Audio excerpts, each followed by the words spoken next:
मुंबई पुणे द्रुतगती मार्ग, वेळ दुपारची, कडकडीत उन्हातानाची। त्यावरून एक छोटा मुलगा एकटाच चालत निघाला होता।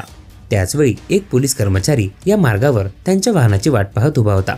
वास्तविक या मार्गावर पादचाऱ्यांना परवानगी नाही, त्यामुळे चालत येणाऱ्या मुलाबाबत कुतूहल जागे होऊन त्यांनी विचारणा केली आणि उलगडा झालेल्या घटनाक्रमाने खाकी वर्दीतून माणुसकी पाझरली।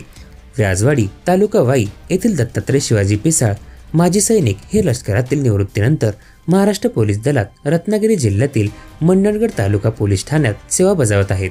ते गृहराज्यमंत्री योगेश कदम यांची एस्कॉर्ट ड्युटी संपवून मुंबईवरून मंडणगडला जाण्यासाठी निघाले होते।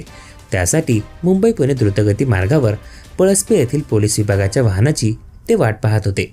त्यावेळी त्या मार्गावरून एक लहान मुलगा त्यांना चालताना दिसला। त्याचा चेहरा तहान आणि भुकेने सुकलेला होता, तरीही तसाच तो पाय ओढत चालला होता। द्रुतगती मार्ग हा दुचाकी व पादचारीसाठी नसल्याने श्री पिसाळ यांच्या मनात शंका आली आणि त्यांनी त्या मुलाकडे मायेने चौकशी केली। तेव्हा त्यांच्या अशा लक्षात आलं की 12 वर्षाचा हा विनायक नाव बदललं आहे। एरोली मुंबई येथे राहत होता। तेथून सातारा येथे त्याच्या सख्ख्या आई व आजीकडे तो पायी चालत जाणार होता। घर सोडून तो त्याच्या घरापासून साधारणपणे एरोली ते पळसपे असे 42 किलोमीटर चालत आला होता। तो भुकेला होता। श्री पिसाळ यांनी त्याला खाऊ घातले आणि गोड बोलून त्याच्याकडून त्याची सविस्तर माहिती घेतली। त्याच्या घरामध्ये तो सावत्र आईकडे असतो व तो त्यांच्याकडे राहू इच्छित नव्हता। त्याला त्याच्या सख्ख्या आईकडे जायचं आहे असं तो सांगत होता।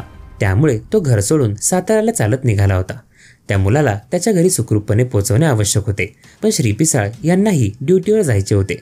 म्हणून पिसाळ यांनी डायल 112 वर फोन करून तेथील पोलिसांची मदत मागवली। तेथील पोलीसही तातडीने आले। त्यांना श्री पिसाळ यांनी सर्व माहिती सांगितली। पळसपे महामार्गावर पोलीस केंद्राचे हवालदार महाजन यांच्याकडे विनायकला सुपूर्द केले गेले। काही तासातच संबंधित पोलिसांनी त्याच्या घरचा पत्ता शोधून त्याच्या वडिलांशी संपर्क साधून मुलगा त्यांच्याकडे सुखरूप ताब्यात दिला। महामार्ग किंवा कोठेही काही अघटित घडल्यास तिकडे कानाडोळा करून पुढे जाण्याचे प्रकार आपणास नेहमीच वाचायला आणि बघायला मिळतात। मात्र हृदयात माणुसकी जागे ठेवणारे ही माणसं जगात असल्याचे कर्तव्याच्या गडबडीतही पोलीस कर्मचारी दत्तात्रय पिसाळ यांनी दाखवून दिले आहे। त्यांच्या माणुसकीला आणि तत्पर कार्याला सर्वांकडूनच सलाम व्हायला हवा।